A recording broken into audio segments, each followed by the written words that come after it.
Hey folks, I'm Papa Boris, and as a content creator, I probably shouldn't say this, but this wasn't the greatest game. I've been a little bit embarrassed about putting this game up here, but we gotta do it. We gotta finish the Champions Cup. So this was the fifth and final round of the second Champions Cup. I was undefeated, even though one of the games was just because my opponent never showed up. And we're up in the final boss here. It's Médéric from La France, and going first, I decide to grab the claw launcher. Out pops the bruiser, which I was really not happy about. Médéric makes the correct play here. He grabs the bruiser and the jailer. And I think you have to take the jailer here so that your opponent doesn't make your bruiser irrelevant. And this means if the protector never shows up, then my opponent probably just wins because of the unopposed bruiser, unless I get some really, really strong draft. Now, the Hermit and Cub pops out, and that is, of course, a very good piece. Even though I love the Vizier, I think grabbing some extra protection against the bruiser seems good. And there's the protector. So my opponent could have taken it. It's maybe a little bit timid, but I think that's the play that I would make. I mean, as lame as it is, just take the protector. You have an unopposed bruiser and just blunder in. Hope your fourth piece helps you somehow connect with the enemy leader and let your enemy have the Vizier. Now, maybe my opponent thought, well, if I take the protector, my opponent gets the Vizier. He has a very slippery leader. My pieces all just move one square. Maybe, like, it's just unrealistic to think the bruiser could blunder in for victory. My opponent could just run around the bruiser all day. So he decides to take the Vizier for himself. And at this point, nothing else matters in the universe. I shove some pieces around, and I'm going to obviously take the protector, because if that happens to you, folks, and your opponent has a bruiser, you got to take the protector, or else you're going to have a very bad time. Now, my opponent, I was very curious to see whether he would take the rider or the archer, and I think he makes the correct play here. He takes the archer. If there is some kind of wall game and he manages to sneak his leader around using the Vizier, or somehow get the bruiser through, or even just moving the jailer around the end, I know it's a little bit tough because I have the Hermit and Cub, so I have an extra piece taking up space on the board. But if he can somehow manage things around, get one piece behind the lines, then the archer becomes very dangerous. Alright, so here I'm pretty happy to see the Wanderer. I'm gonna, play a slow game, make some walls, and then maybe the Wanderer can fly out and do something somehow. I'm gonna be honest, I had no idea what I was doing this game. These wall games are not a forte of mine, but it's what the deck dealt me, so it's not much else I could do. This is my favorite part of the game here, where I make this gigantic wall stretching across the entire board. That's the power of the Hermit right there. My opponent embarks on this plan. He decides to remaneuver the bruiser away from the center where the bruiser was previously, and sticking the Vizier here, he's going to put the bruiser off to the side, which actually is pretty smart, because what that does is it lets his bruiser go on the edge since my protector's in the middle, and then the protector can't be everywhere. It will allow his bruiser to come around the side. Alright, so what am I going to do here? Well, I decide to poke around a little bit, form a full line, and just pass. I just want to see where my opponent puts his pieces before deciding how I'm going to proceed. So he continues with his plan. He shoves the bruiser around to the side. And now I could, of course, move my Cub and get the protector in here and kind of hold it up. And maybe that's what I should do. And maybe you don't need to be that complicated about it. Maybe, if your opponent's got the bruiser and you have the protector, you should try to protect things. But I decided to be aggressive. So I shove my claw up over the end of the conga line and move everything down. I know that my opponent can now shove my Hermit, but I figure, let's try it. Let's see what's going to happen. So my opponent, of course, does decide to shove down my Hermit. He zips away with his coke-fueled leader, steps in with the archer, and now I decide to keep pushing. So the claw goes on a solo journey. I figure maybe if I get the claw up on the back edge or something, I can yoink up a piece and who knows, go after the leader. And I tuck in with my Hermit and just pass. So my opponent keeps moving around with the bruiser. Note that at this point, checkmate is being threatened. He can shove my Hermit here. Now, I could, of course, triangulate. I could move my leader here, move the Cub here, move the protector here. Or I could, move my leader back, move my protector in. Of course, then one of these pieces will peek through, so it could get a little bit tricky, but there's enough space between my leader and the archer that theoretically I could do that. What I do instead is this. I just kind of tuck in like that.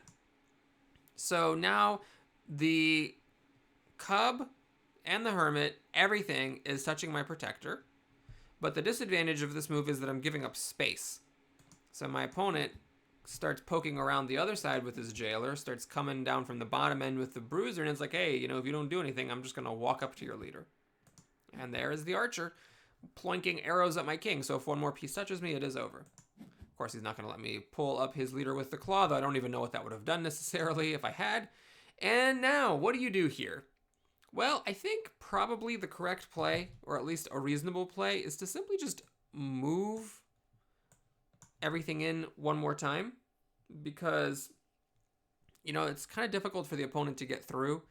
It's kind of hard to see how I'm going to win this either, because my main game plan is, you know, the Claw is out here on a solo mission, and the Wanderer maybe can fly in at some point, but the Wanderer is attached to the Jailer, so it's really difficult for me to pull off all these objectives of somehow triangulating the Wanderer away from the Jailer while also triangulating the Protector into the Bruiser. And remember, the Hermit and the Cub, one disadvantage is they have to move together, so it can be a little bit trickier than it looks to maneuver things around, because these are not free-moving pieces. I can't move one, move a piece, then move the other, which makes it a little bit harder to rotate stuff. So what I decided to do is form a gap. I pull up the Vizier with my claw, and I just leave this gap here. Now, I could not put the Hermit in this gap, because if once I move the Cub, at that point, that's my only chance to move the Hermit. And I can't move the Hermit, because then the Bruiser will get in here. So I left the Hermit where it is, I pulled up the Vizier, and I left this gap. I don't know what the strategy is behind this move, I couldn't tell you. So I'm just trying to do stuff. The Jailer decides now to come back down where he came from, the Bruiser circling around the bottom, the leader zips away from my Protector and my Cub, and here we are. So my Protector actually could touch the leader here, but I think that would be a little bit suicidal. I gotta get back on defense. So I keep on going with my claw. I step up to the leader with my Cub, which is the wrong piece, of course. I form a wall icing out the Bruiser, and then I have to move my leader, because at this point, if I keep my leader here, there's two spaces that the Jailer can touch. I can't block them both, and the Archer is tagging me at the moment. So I have to move my leader. So the Bruiser's kind of been left out in the cold, but I don't think this was a good strategic move, because now my opponent just starts walking back out with the Bruiser, gets the leader up to my claw to make sure it can't do anything, and then just brings his pieces ever closer. So at this point, I'm feeling the heat. What is it that I'm going to do here? My Wanderer can't jump out. I'd lose if she did anyways. So it's a tough situation. I decide to form a wall. So what I do is I move the Protector in, making sure the Bruiser can't bruise. I bring everything close. Only the Archer can touch me. I'm still wandering around kind of aimlessly with the claw. And now my opponent maddeningly cannot quite win. He can get really, really close. If he could have just gotten a piece to this square, he would have been fine. But as it is, I now form a full wall. So what I do is I move the Wanderer, I move the Protector, I move in the Cub, the Hermit stays put, and then the leader goes here. So I actually have a complete coverage. It's not like one of those like open-faced walls. Thanks to the Hermit, I can have a piece on the outside and have a full wall. Now the Protector's not touching everything. Protector's not touching the Hermit, but he actually can't bruise the Hermit because there's no space to shove, and it doesn't matter what angle you come in with, there's no space to shove the Hermit. So there is literally no way for my opponent to win the game, but of course there's also no way for me to win the game either, so it's just like a draw. Now here is where things get a little bit embarrassing. So I move my claw, and at this point my opponent started to be in time pressure, or at some point, you know, the time pressure had been building. In this tournament, we only had 24 total hours to make a move. And my opponent is in France, which is 7 hours ahead of Wisconsin, where I am.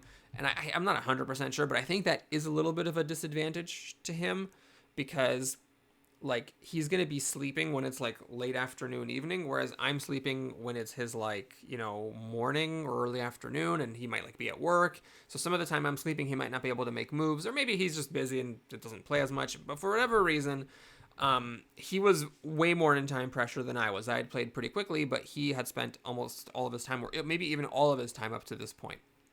So he just passed the turn, which is a little bit careless, but, you know, maybe he was, like, daring me to yoink up the Jailer and try something. But I think that's losing, because there's no way that I can then move the Wanderer in a way that, like, threatens unstoppable checkmate. And then if I do move the Wanderer somewhere, then the Vizier just steps in, and it's over at that point. The other possibility that I considered is yoinking up the Jailer and moving up with the Protector, but this actually loses because now I can't stop my opponent from just like bruising the Cub, and the Archer goes in here for checkmate. And I considered other possibilities, like, okay, what if I pull up the Jailer, pull up the Protector, and like move the cub, but it still doesn't really work because he can move the archer here and then bruise the cub out that way for checkmate. And if I try to block this spot, it doesn't work. I mean, I think I can survive a turn. I think I can like move the cub there, move the hermit here, and put the protector here, and then there's no spot for the archer to deliver checkmate. But of course, this just allows the bruiser to like step in here, and then if any of my pieces move and the vizier steps in, then I lose. So maybe my opponent was daring me to try something like that because I could do it without getting checkmated, but what I was really after is actually putting the claw there. And again, my opponent could have just easily stopped this. He has a leader, he could have moved it right there and just completely kept things at a draw. The claw by itself can't really do anything. And he can always use his leader as a shield to block my claw from moving a relevant piece. But now the claw is in line with the bruiser, so he can threatening to yoink it up, and then I'm free and I can start running. And my opponent could do something about that. He could, position the archer here. It does allow my protector to escape or whatever, but again, with the jailer and vizier here bearing down on my leader, it's not like I can really do that much. So I think he just has to step up with the archer and stop my claw from yoinking up his bruiser. But he moved his leader and left everything in place. I think he just, it was either rushed for time or he underestimated the significance of me pulling up the bruiser here, because now what I can do is I can reform a much healthier wall, the protector coming in here to stop the cub from being shoved, and the vizier and the jailer, which were previously, important pieces barreling down on my leader, are now suddenly out of position, especially the vizier. This vizier is like light years away from my leader, and the jailer to a lesser extent. If I start going this way with my leader and my hermit, the jailer's gonna take a long time to get around. So now it's actually a really desperate situation for my opponent.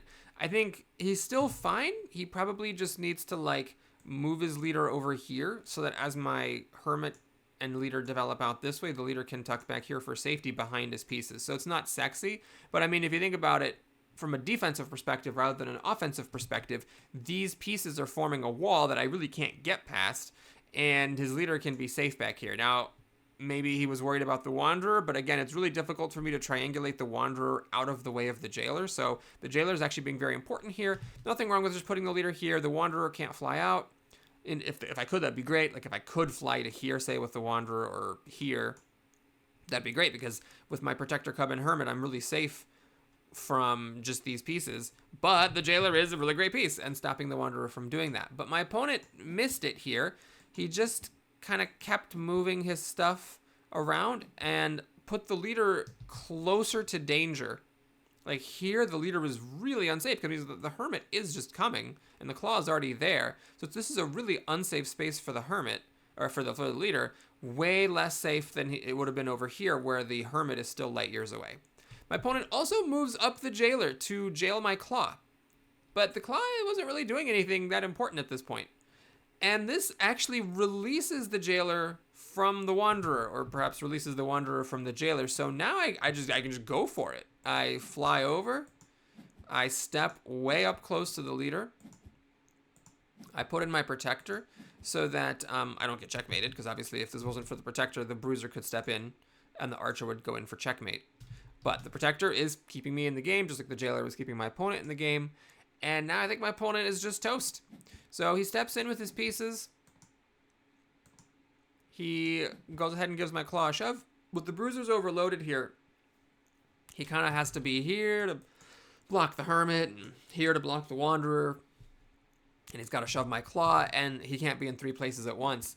All of his other pieces are completely irrelevant on the other side of a wall while my pieces shove in towards his leader. So he does his best to prevent checkmate for that turn. But I mean, at this point, I don't even have to do like a puzzle here. You just move your pieces towards the leader, and your leader is completely safe. I mean, I guess you have to think a little bit about like possibilities with the fact that the leader can move 2 spaces, but he just cannot like ever move 2 spaces to a spot where I can't just touch him with my wanderer, because the bruiser can't block every single possible space. So now, I didn't even have to move my leader. It was actually safe here. Only the archer or the vizier could touch me, but not both. But I just move it away for the principle of it. And at this point, my opponent didn't actually run out of time. He was already out of time. The game maximum duration expired. But it is irrelevant because obviously there's no stopping checkmate. So I was the winner of the Champions Cup, but it was a little bit sloppy because one game my opponent didn't show up. One game was this where my opponent had time pressure and just, didn't think carefully about a totally drawn position. One game, my opponent had the honor code, could have made an unbreakable wall or a nearly unbreakable wall, but chose not to. And then in this game, I didn't follow an honor code, and I did totally make an unbreakable wall while fishing to see if my opponent would make a careless mistake, and that's what happened, and that's the only reason that I won. So not the most impressive Champions Cup victory, but it's kind of cool. I can say it. That's, it's a notch in my belt. No one can ever take that away from me. And with time, people might forget just what a ridiculously sloppy second Cup champion we had. Thanks for watching, everybody. Hope you enjoyed it. Please like and or subscribe, and I'll see you again soon. Take care.